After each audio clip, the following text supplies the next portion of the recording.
Pregunta Yamid. Muy buenas noches. Propietarios, conductores de camiones de carga y de pasajeros suspendieron hoy durante todo el día su actividad. Se paralizaron cerca de 5.000 vehículos en 30 ciudades. La doctora Nidia Hernández es la actual presidenta ejecutiva de la Federación Colombiana de Transportadores de Carga por Carretera, Colfecar. Lo que hubo hoy, doctora Nidia, ¿fue una protesta o un paro? Hoy fue una protesta, fue una marcha pacífica en protesta precisamente del aumento tan desmesurado que quiere hacer el Ministerio de Hacienda sobre el precio del diésel. ¿Qué han dicho? Sube hoy o mañana, ¿no? Se especula que puede ser esta noche o mañana, pero la verdad tenemos la esperanza y la ilusión que la protesta de hoy, que esta cantidad de vehículos y de propietarios, conductores, hasta tractores salieron en las ciudades, haga reflexionar al ministro y tome una decisión diferente. Porque es que los rumores que ustedes tienen son terribles. ¿Qué son cuáles? Ellos piensan subir 6.000 pesos el precio del diésel. ¿Cómo lo quieren hacer? Sí, 2.000 pesos ahora. 2.000. 2.000 ahora, en 6 meses otros 2.000 y luego de otros 6 meses otros 2.000. Este año, pues. 2.000 este año, a los 6 meses, más o menos en febrero sería el nuevo incremento y luego a los 6 meses vuelve a haber otro incremento el próximo año. Pero antes se subía a 300. Sí, 300, lamentablemente. 300.000. ¿Y ese rumor tiene algún fundamento? Claro, el ministro de Hacienda fue el que hizo el anuncio. ¿Cuándo? Lo hizo en la última mesa que tuvimos con él. Nosotros veníamos llevando a cabo mesas precisamente tendientes a revisar la fórmula que fija el precio del combustible y finalmente eso no se pudo llevar a cabo. El ministro nos comenta que finalmente él debe tomar la decisión por diferentes razones que necesita el Estado para cerrar la brecha que hay en el Fondo de Estabilización de los Precios de los Combustibles y finalmente se ve obligado a subir 6.000 pesos y haciéndolo de 2.000 pesos cada semestre. Es decir, doctora Nidia, no hubo... Acuerdo. No hubo acuerdo. Pero oíme, perdón, escúcheme, es altísimo. Es altísimo. Subir 2.000 pesos el diésel, eso dispara totalmente la inflación. Totalmente. Y ese fue uno de los argumentos también que nosotros le expusimos al ministro. No solamente es un golpe fuerte para el sector transporte, porque en nuestra estructura de costos el combustible representa el 40%. No es un ítem menor. Es bastante el golpe para nosotros, que tras de que es un componente que pesa el 40%, subir el precio en un 63% es demasiado. Perdón, ¿un 40% de qué? 40% de nuestra estructura de costos. Es decir, el transporte tiene una estructura de costos con 3 principales componentes. ¿Qué? Combustible pesa el 40%, los peajes pesan el 12%, salarios pesan un 15%. Entre los 3 componentes más importantes, estamos hablando de un 68% de nuestros costos. Según el DANE, el combustible pesa el 40% y sobre ese componente es que el gobierno quiere subir un 63% el precio en un año y medio prácticamente. ¿Y a ustedes ya les anunció oficialmente el ministro de Hacienda que va a subir? Correcto, de manera unilateral van a subir ese precio. ¿Hoy o mañana? Hoy o mañana. ¿2.000? 2.000. ¿Y qué nos condujo a romper la regla de que fuera progresivo, 300 mensuales, bimensuales? Pues ellos argumentan que el precio lleva estable durante 4 años y que ellos se ven obligados a tener que subirlo. Pero no estable. Aumentan. Pero... Ha habido unos pequeños aumentos, sí. Correcto, ha habido unos pequeños aumentos, pero ellos dicen que su misión es cerrar el déficit del fondo. Entonces eso es lo que los está obligando también por finanzas públicas mejorar y cerrar la brecha que existe en el fondo. ¿Cuál es el déficit? 12 billones según el ministro de Hacienda. 12 billones. Pero la situación es gravísima. Sí, la verdad para nosotros es muy grave porque llega en el momento más difícil para nosotros. Primero, venimos enfrentando un estancamiento económico. ¿Eso qué significa? Para nosotros es un menor volumen de carga a transportar. Adicionalmente, venimos viviendo y sufriendo un fenómeno que se llama los bloqueos por parte de comunidades inconformes. En el último año y 7 meses hemos venido presentando 1.157 bloqueos por parte de comunidades inconformes. ¿Qué pasa? Cuando una comunidad sufre por el agua o por servicios públicos o porque no asignaron profesores, su método es salir a una vía nacional, generar un bloqueo en la vía hasta que el gobierno se desplaza hasta ese punto de bloqueo, se arma una mesa de diálogo, pero mientras todo este tiempo ocurre, los vehículos de lado y lado del bloqueo pues quedan ahí totalmente paralizados por días, hemos tenido bloqueos de semanas inclusive. Entonces sí es un tema que afecta muchísimo al sector de transporte de carga y pasajeros. Me acaba de decir usted que cuántos han sido los bloqueos este año. En el último año y 7 meses, 1.157 bloqueos. Pero este año. Y este año 415. De bloqueos de bloqueos en vías nacionales. Pero contra los camioneros. No es contra los camioneros, sino contra es un método que tienen las comunidades para hacerse escuchar y que le resuelvan sus inconformidades por parte del gobierno. Pero las víctimas son los camiones. Claro, exactamente, así es. ¿Y usted tiene alguna cifra sobre las pérdidas? Sí. Sí.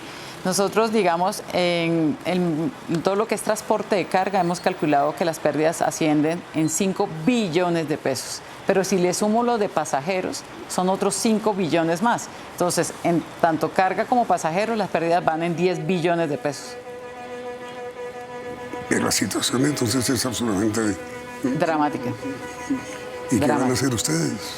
Nosotros hemos hecho de todo, la verdad. Hemos acudido al Ministerio del Interior, al Ministerio de Transporte, al Ministerio de Defensa. Yo ya puedo decir que realmente hemos acudido a todas las instancias habidas y por haber, y desgraciadamente la política del gobierno sigue siendo, a mi juicio, permisivo con el tema de los bloqueos. Ellos deberían tratar de impedir a toda costa que se bloquee una vía nacional, porque eso es un delito que está tipificado en el Código Penal. Y aún así, pues permiten que las comunidades bloqueen las vías. Otro flagelo que también nos viene preocupando y afectando es la ola de inseguridad. Estamos viendo fenómenos y delitos que no veíamos hace más de 24 años.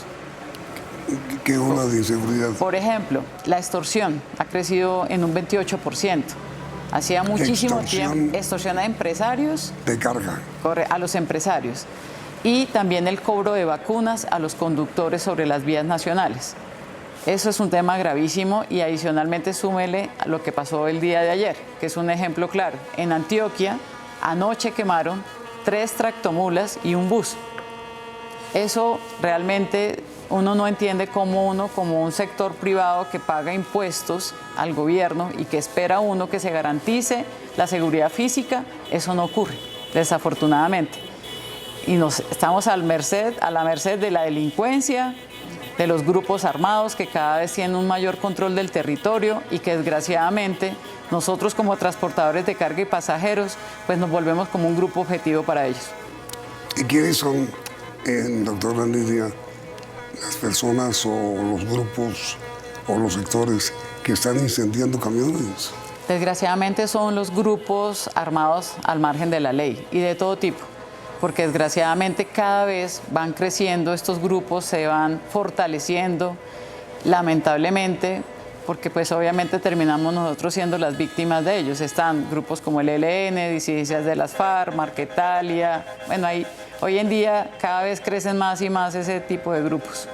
Con la gravedad, entiendo yo, de que las compañías de seguros no emiten pólizas de seguridad, ¿o sí? Pues digamos que sí las emiten, pero ¿qué pasa? Cada vez que uno tenga un siniestro, pues obviamente las pólizas y las primas van subiendo.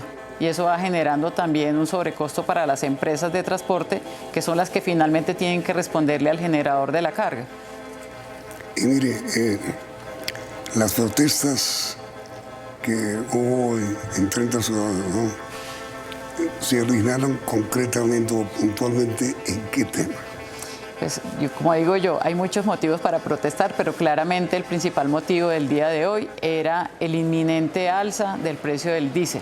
Eso es realmente lo que generó hoy las protestas, porque si usted se fija, a pesar de que hemos aguantado y soportado los miles de bloqueos, realmente siendo un sector muy noble, pues no habíamos salido a protestar, pero que ya fuera de todo lo que hemos tenido que vivir, nos quieran subir el precio del diésel de esa manera tan drástica, pues ya hizo que las bases camioneras convocaran a la marcha pacífica, a la cual nosotros también salimos y nos sumamos a esta protesta, porque realmente el incremento del precio nos va a terminar afectando a todo el sector transportador, pero también a los hogares colombianos, porque claramente ellos también se van a ver afectados por el incremento.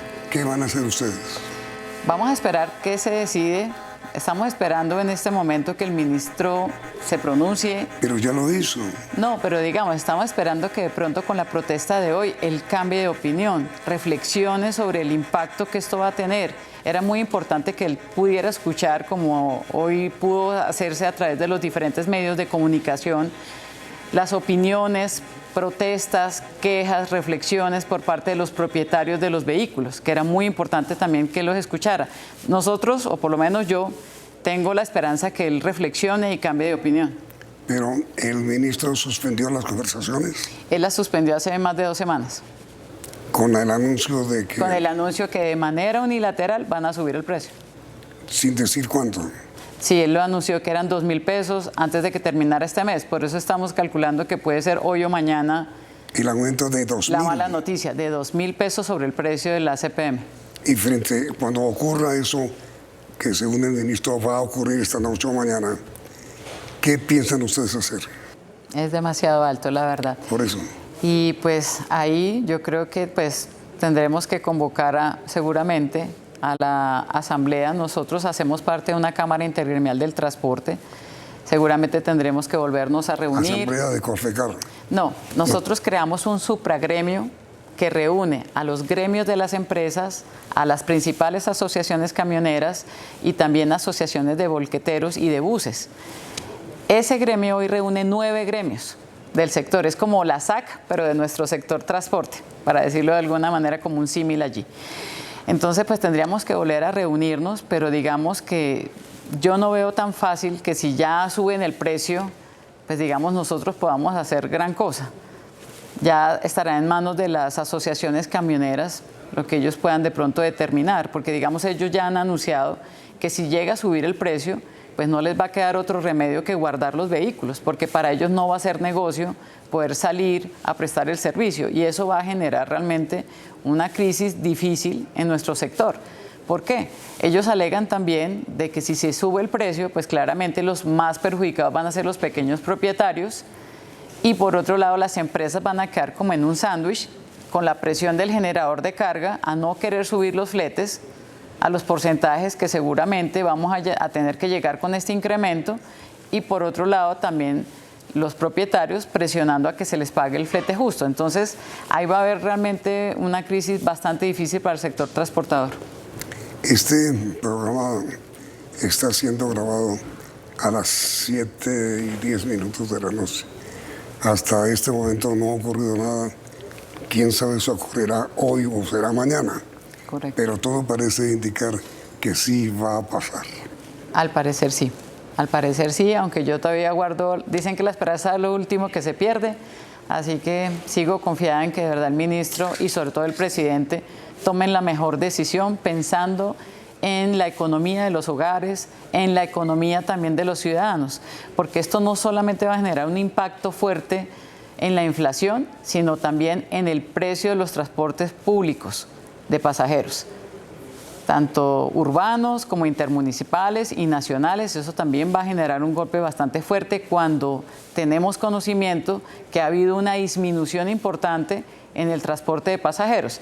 Entonces, creo que todos los sectores van a quedar golpeados desafortunadamente, y la verdad no se entendería cómo por argumentos macroeconómicos prefieren seguir sacrificando la economía de los hogares, el bolsillo de los colombianos por cumplir unas metas macroeconómicas. Y mire, doctor Ramírez, en materia de seguridad, ¿cómo está el sistema de transporte por carga? Pues estamos viviendo también un momento muy complicado. Desafortunadamente estamos viendo cómo las Fuerzas Armadas, tanto Ejército y Policía, que son nuestros mejores aliados y a quienes les reconocemos todo su esfuerzo, su trabajo y su servicio, pero lamentablemente vemos cómo también están siendo desfinanciados. Entonces, ¿eso qué significa para nosotros?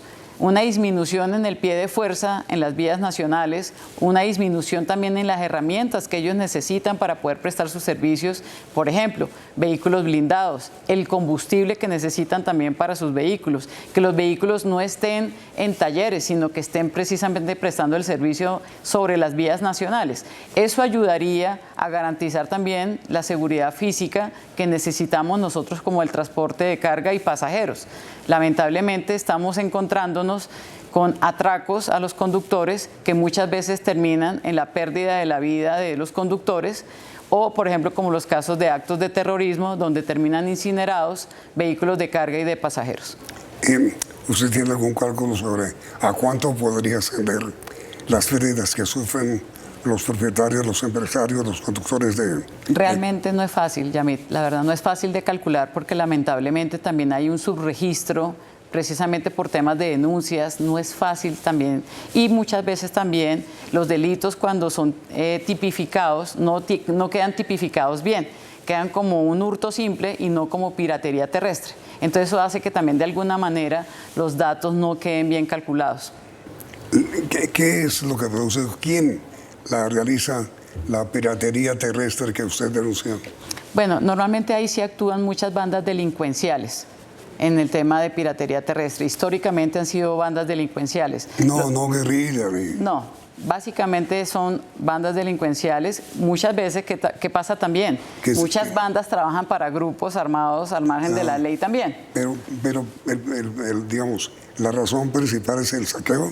Sí, el saqueo de la carga, el robo de la carga total del contenedor o del vehículo que va carpado. Entonces, normalmente eso es lo que genera también que estamos viendo una modalidad que por el atraco, por el hurto de este tipo de mercancías, terminan matando al conductor.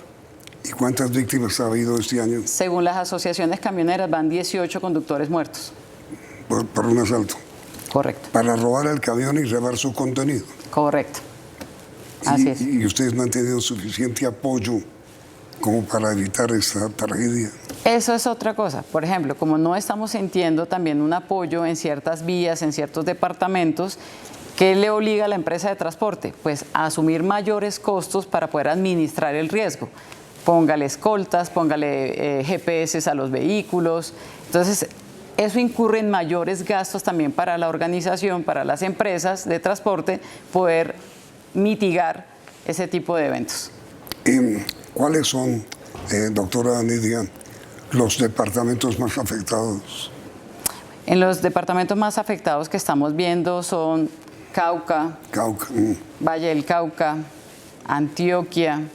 Muchos departamentos en los llanos orientales están pasando momentos muy difíciles. ¿Ya nos llama usted Arauca? Sí, por ejemplo, Casanare, Meta. Por ejemplo, hacia el sur, Putumayo es uno de los departamentos también muy complicados en temas de seguridad, muy difíciles. Norte de Santander, ¿cómo olvidar Norte de Santander si allá hay varios grupos armados que también desafortunadamente tienen azotado a todo el sector transportador? Pero usted habla de piratería terrestre. No, de todos los delitos en conjunto. En todos los delitos en conjunto, esos son los departamentos más golpeados. ¿Y ustedes han tenido ocasión de hablar con el ministro de Defensa, claro, con el director de la policía, con el comandante del ejército, con todos? Sí, pero tú sabes bien que el mismo ministro de Defensa reconoció que cada vez está perdiendo el control del territorio. El mismo ministro de Defensa lo ha reconocido y hemos tenido reuniones con él, con su director de seguridad, con la cúpula de la policía, con la cúpula del ejército, pero yo siento que de alguna manera y lamentablemente cada vez se pierde más el control territorial del país y eso también nos termina afectando a nosotros. ¿Qué es el control territorial, doctora Nidia? Pues que cada vez los grupos armados tienen un mayor control del territorio, han llegado a un punto en que carnetizan a la población, definen horarios de tránsito. Es más, ya conocemos también, por ejemplo, en el caso de Antioquia, están usando unos códigos de barras o como una identificación sobre el panorámico de los vehículos para saber qué vehículos ya pagaron la cuota para dejarlos pasar o cuáles no. Entonces, ese tipo de cosas son las que uno dice, hombre, ¿cómo puede estar pasando esto en este país cuando nosotros pagamos impuestos precisamente para que el Estado nos garantice a nosotros la seguridad física? Es decir, la principal queja de los camioneros es la extorsión. La extorsión, el cobro de vacunas a los conductores, en carretera, que es diferente. Una cosa es la extorsión a los empresarios y otra cosa es el cobro de vacunas o extorsión, ¿sí?, en las carreteras a los conductores. Pero, ¿qué diferencia hay entre extorsión y vacuna? Para mí la extorsión es cuando son altas sumas de dinero que normalmente se le cobra a un empresario, so pena de que le pongan una granada o que atenten contra su vida. En el caso de los conductores en carretera, son valores mucho más pequeños, pero más, digamos, frecuentes. Porque, ¿qué pasa? Va un conductor atravesando un departamento, le sale un grupo armado, uno, y le pide dinero. Si él le paga a ese grupo armado, sigue la carretera, y más adelante sale otro grupo armado, otro grupo distinto al anterior, y le vuelve y le cobra. No ha terminado de cruzar el departamento y le sale el grupo número 3, diferente a los otros dos, y le sigue cobrando una vacuna o un cobro al conductor. Ese tipo de situaciones vienen pasando y desafortunadamente no tenemos realmente como un apoyo. En todas las reuniones que vamos nos prometen cosas, prometen acciones, pero lamentablemente seguimos viendo que cada vez va escalando este tipo de delitos. El ministro de Defensa les ha admitido... Le ha admitido al país. No, que pierden el control del territorio. Se lo admitió al país. En una entrevista dijo que él veía que sí se estaba perdiendo el control del territorio. ¿Entrevista con ustedes? No, una entrevista que le dio a un medio de comunicación, pero sí lo admitió, de que sí, lamentablemente se estaba perdiendo un poco el control del territorio. ¿Quién controla ahora el territorio? Desafortunadamente estamos viendo con mucha preocupación que en algunos departamentos los grupos armados van tomando un mayor control, por encima inclusive de la policía y del ejército. ¿Pero grupos armados como cuáles? El ELN, las disidencias de las FARC, la Marquetalia, es que hay muchos grupos, que el Clan del Golfo, pues hay demasiados grupos que cada vez inclusive van incrementándose y inclusive están por zonas, ¿no? En ciertos departamentos son grupos muy especiales. Pero, a ver, ¿son grupos guerrilleros o son grupos guerrilleros narcotraficantes? Yo creo que todas las anteriores. ¿Y contra todas las eso, anteriores. qué se puede hacer? Pues lamentablemente esa es la pregunta que uno le hace realmente al ministro de Defensa, a la Policía del Ejército, porque digamos que nosotros sí sentimos que de alguna manera lo ideal fuera que ellos pudieran, digamos, acabar con el cese al fuego, con el tema de los diálogos, porque lo que no se entiende es que si un grupo está tratando de negociar con el gobierno y el gobierno le está dando la gabela que haya un cese al fuego, pues finalmente ellos no lo respetan y pasan cosas como la de ayer, atentan contra la población civil. Y si ustedes no encuentran un adecuado funcionario del gobierno quien pueda responder por la seguridad en las carreteras, ¿qué hacer? Pues nos toca a nosotros casi que protegernos, volver a hace 24 años donde realmente las empresas les tocaba y los mismos propietarios de los vehículos les tocaba tomar acciones por su cuenta para protegerse. Entonces, como te decía, disminuir los horarios de tránsito. Eso mata la productividad también de los vehículos. Ya no puedo transitar las 24 horas. Es como cuando le dicen a uno en una ciudad, están atracando en tal zona, pues uno no sale de noche para no dar papaya. Entonces, igual en la carretera, en tal departamento está pasando, digamos, atentados o extorsiones o, bueno, actos violentos. Entonces la gente dice, bueno, preferible que el vehículo tome horario solar y no transite de noche para no exponer al conductor. Es decir, hay una amenaza de volver al paramilitarismo.